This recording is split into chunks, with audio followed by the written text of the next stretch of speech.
Hello friends, I am Dr Ajina Salim. ഇന്ന് നമ്മൾ discuss ചെയ്യാൻ പോകുന്നത് ഓറൽ ക്യാൻസറിനെ, അതായത് വായിലെ ക്യാൻസറിനെ എങ്ങനെ സ്വയം പരിശോധിച്ച് കണ്ടെത്താം എന്നതാണ്.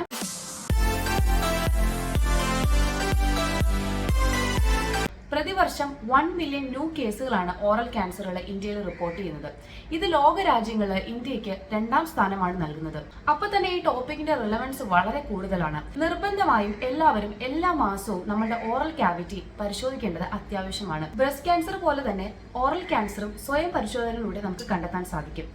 ഇത് നമ്മൾ നേരത്തെ ചികിത്സ എടുക്കുകയാണെങ്കിൽ കൂടുതലായിട്ട് വഷളാവുന്നത് ക്യാൻസറിന്റെ ഫർദർ സ്റ്റേജിലോട്ട് പോകുന്നത് തടയാനും നമുക്ക് സാധിക്കും. ക്യാൻസർ നേരത്തെ ഡയഗ്നോസ് ചെയ്യപ്പെടുന്നത് ഏർലി സ്റ്റേജിൽ തന്നെ ട്രീറ്റ്മെന്റ് എടുക്കാനും ക്യാൻസർ കൂടുതൽ വഷളാവുന്നത് തടയാനും നമ്മളെ സഹായിക്കും. എല്ലാ 6 മാസം കൂടുമ്പോഴും ഡെന്റിസ്റ്റിനെ വിസിറ്റ് ചെയ്യുന്നത് നിങ്ങൾക്ക് വായിൽ ഓറൽ ക്യാൻസർ നേരത്തെ ഡയഗ്നോസ് ചെയ്യപ്പെടാനും അതുപോലെ തന്നെ വായിൽ എന്തെങ്കിലും ചേഞ്ചസ് നേരത്തെ ഐഡന്റിഫൈ ചെയ്യപ്പെടാനും സഹായിക്കും.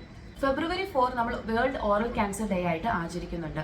എല്ലാ മാസവും ഞാൻ ഈ പറയുന്ന രീതിയിൽ നിങ്ങളുടെ വായ എക്സാമിൻ ചെയ്യുകയും അതുപോലെ തന്നെ എന്തെങ്കിലും ചേഞ്ചസ് നിങ്ങൾ കാണുകയാണെങ്കിൽ എത്രയും പെട്ടെന്ന് നിങ്ങളുടെ ഫിസിഷ്യനെയോ അല്ലെങ്കിൽ നിങ്ങളുടെ ഡെന്റിസ്റ്റിനെയോ കാണേണ്ടത് അത്യാവശ്യമാണ്.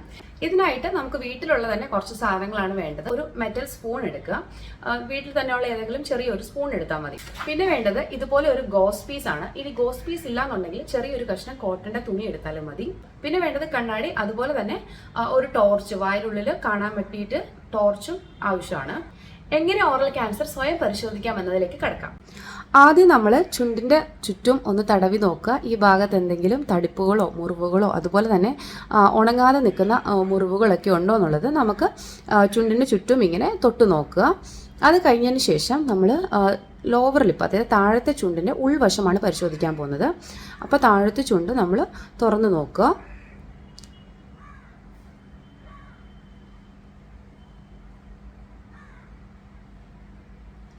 അതുപോലെ തന്നെ മുകളിലത്തെ ചുണ്ട് നമ്മൾ തുറന്നു നോക്കണം.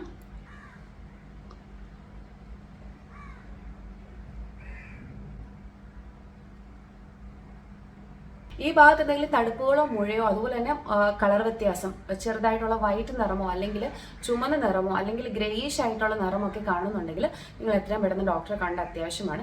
അതുപോലെ തന്നെ ഉണങ്ങാതെ നിൽക്കുന്ന അൾസറുകൾ, ഒരു 3 ആഴ്ചയിൽ കൂടുതൽ ഉണങ്ങാതെ നിൽക്കുന്ന അൾസറുകൾ ഉണ്ടെങ്കിലും നിങ്ങൾ ഡോക്ടറെ കാണേണ്ടത് വളരെ അത്യാവശ്യമാണ്. ഇനി അടുത്തതായിട്ട് നമ്മൾ ചെക്ക് ചെയ്യാൻ പോകുന്നത് നമ്മുടെ ബക്കൽ മ്യൂക്കോസ അഥവാ നമ്മുടെ ചീക്ക് മ്യൂക്കോസയാണ്. ഇങ്ങനെ നമുക്ക് സ്പൂൺ വെച്ചും റിട്രാക്ട് ചെയ്ത് നോക്കാവുന്നതാണ്. അതല്ലെന്നുണ്ടെങ്കിൽ കൈവച്ചും നമുക്ക് റിട്രാക്ട് ചെയ്തിട്ട് ഇങ്ങനെ നോക്കാം. ഇത് 2 വശങ്ങളിലും നമ്മൾ ചെക്ക് ചെയ്യണം. വായയുടെ ഒരു വശത്തായിട്ട് വിരൽ കടത്തി വിടുക, എന്നിട്ട് മുകളിലോട്ടും താഴോട്ടും മൂവ് ചെയ്തിട്ട് ആ ഭാഗത്തുള്ള ടിഷ്യൂസ് പരിശോധിക്കുക.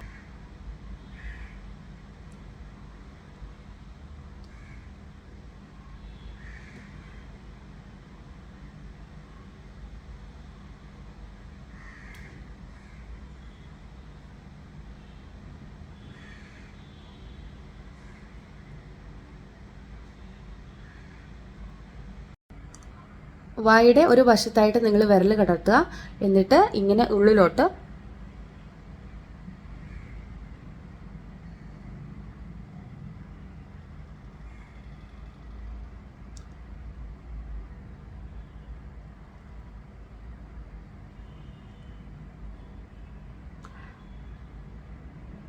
ഇങ്ങനെ എല്ലാ ഭാഗവും പരിശോധിക്കുക. പിന്നെ പരിശോധിക്കുമ്പോൾ ഈ മുകളിലത്തെ അണപ്പല്ലിന് ഓപ്പോസിറ്റ് ആയിട്ട് ഒരു ചെറിയ തടിപ്പ് പോലെ കാണുന്നുണ്ട്. ഇത്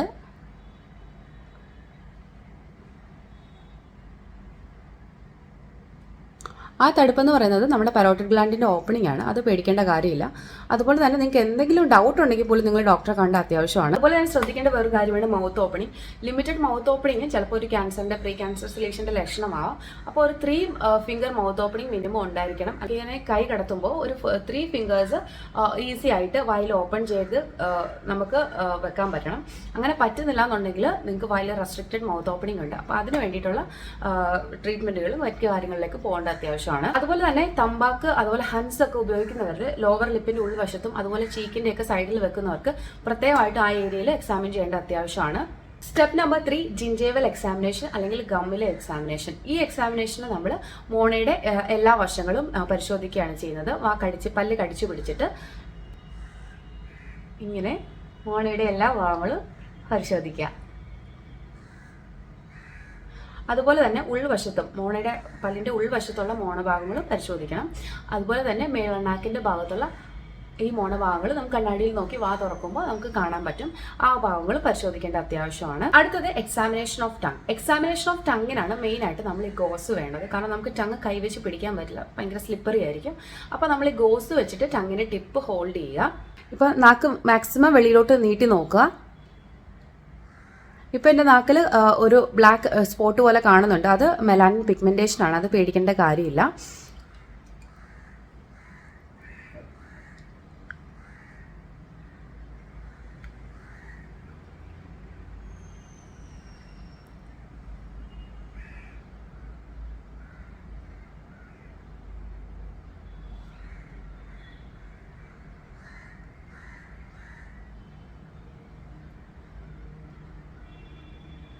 അങ്ങനെ നാക്കിൻ്റെ ഇരുവശങ്ങളിലും അതുപോലെ നാക്കിൻ്റെ അടിയിലും നാക്കിൻ്റെ മുകൾ ഭാഗങ്ങളും എല്ലാ ഭാഗത്തും നമ്മൾ നാക്കിൻ്റെ എക്സാമിൻ ചെയ്യണം.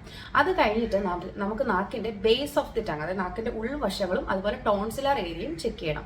ഇതിനായിട്ടാണ് നമ്മൾ സ്പൂൺ വേണമെന്ന് പറഞ്ഞത്. ഒരു മെറ്റൽ സ്പൂൺ എടുത്തിട്ട് നാക്ക് പ്രസ് ചെയ്ത് താഴോട്ട് പിടിക്കുക. ആ സമയത്ത് നമുക്ക് നമ്മുടെ ബേസ് ഓഫ് ദി ടങ്ങും അതുപോലെ തന്നെ ടോൺസിലർ ഏരിയയും കാണാൻ സാധിക്കും. നമുക്ക് ആ പരിശോധനയിലേക്ക് കിടക്കാം. ഇങ്ങനെ ടങ് ഡിപ്രസ് ചെയ്ത് വെക്കുന്ന സമയത്ത് ആ എന്ന് പറയുകയാണെങ്കിൽ കുറച്ചുകൂടി ഡീപ്പായിട്ട് നമുക്ക് ഉൾവശം കാണാൻ സാധിക്കും. അതുപോലെ തന്നെ മേളണ്ണാക്കിലും നമ്മൾ എക്സാമിൻ ചെയ്യണം.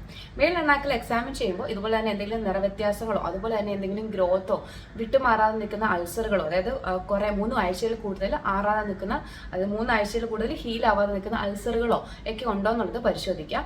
ഉണ്ടെങ്കിൽ തീർച്ചയായിട്ടും നിങ്ങൾ ഡെന്റിസ്റ്റിനെ കാണുന്നത് അത്യാവശ്യമാണ്. മേളണ്ണാക്ക് എങ്ങനെ പരിശോധിക്കുമെന്ന് നോക്കാം. താടി മേളിലോട്ട് കുറച്ച് ഉയർത്തുകയാണെങ്കിൽ നമുക്ക് മേളിലത്തെ, അതായത് വായുടെ റൂഫ് കാണാൻ വേണ്ടിയിട്ട് വളരെ എളുപ്പമായിരിക്കും.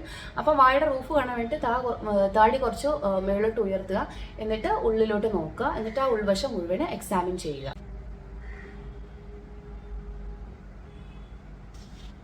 ഭാഗത്ത് എന്തെങ്കിലും മുറിവുകളോ അതുപോലെ കളർ വ്യത്യാസമോ കാണുന്നുണ്ടെങ്കിൽ നിങ്ങൾ ഡെന്റിസ്റ്റിനെ കണ്ടിട്ട് അത് നോർമൽ ആയിട്ടുള്ള ചേഞ്ചസ് ആണോ എന്ന് ഉറപ്പാക്കേണ്ടത് അത്യാവശ്യമാണ്. അതുപോലെ തന്നെ മെയിനായിട്ട് ശ്രദ്ധിക്കേണ്ട ഏരിയയാണ് റെട്രോമോളാർ ഏരിയ എന്ന് പറയുന്നത്. റെട്രോമോളാർ ഏരിയ എന്ന് പറയുന്നത് നമ്മുടെ ഈ അണപ്പല്ലുകളുടെ താഴത്തെ അണപ്പല്ലുകളുടെ പിന്നിലുള്ള ഭാഗങ്ങളാണ്. ആ ഭാഗത്തും ഇതുപോലെ ലീഷൻസ് വരാനുള്ള സാധ്യതയുണ്ട്. അപ്പോൾ ആ ഭാഗത്തും എക്സാമിൻ ചെയ്യേണ്ടത് അത്യാവശ്യമാണ്. സ്പൂൺ വെച്ച് തന്നെ ഈ ഭാഗം പരിശോധിക്കാൻ വേണ്ടിയിട്ട് നോക്കാം. സ്പൂണിൻ്റെ നമ്മൾ സാധാരണ ഉപയോഗിക്കുന്ന സ്പൂണിൻ്റെ ഈ ഭാഗത്ത് പിടിച്ചിട്ട് ഇത് വെച്ച് നിങ്ങൾക്ക് റിട്രാക്ട് ചെയ്ത് നോക്കാം.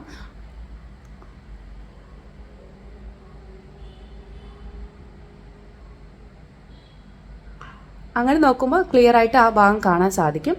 ഇതാണ് റെട്രോമോളാർ ഏരിയ.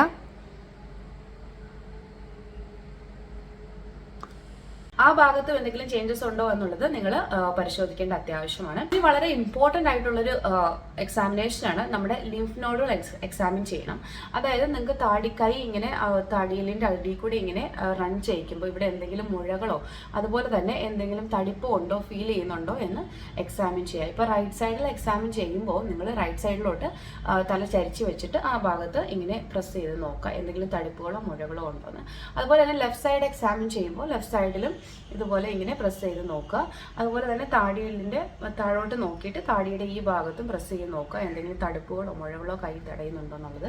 അതുപോലെ തന്നെ സൈഡിലോട്ട് നോക്കിയിട്ട് ഇവിടെ നമ്മുടെ സെർവിക്കൽ ലിംഫ് നോഡ്സും എക്സാമിൻ ചെയ്യേണ്ടത് അത്യാവശ്യമാണ്.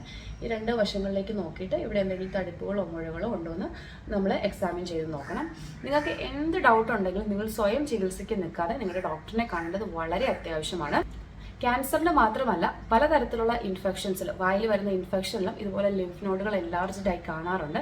അപ്പോൾ എന്താണ് ലിംഫ് നോഡ് എൻലാർജ്മെന്റിനുള്ള റീസൺ എന്നുള്ളത് നിങ്ങൾ കണ്ടെത്തണം. അപ്പോൾ അതിന് നിങ്ങൾ അത്യാവശ്യമായിട്ട് നിങ്ങളുടെ ഫിസിഷ്യനെയോ അല്ലെങ്കിൽ ഡോക്ടറെയോ കാണേണ്ടത് വളരെ അത്യാവശ്യമാണ്.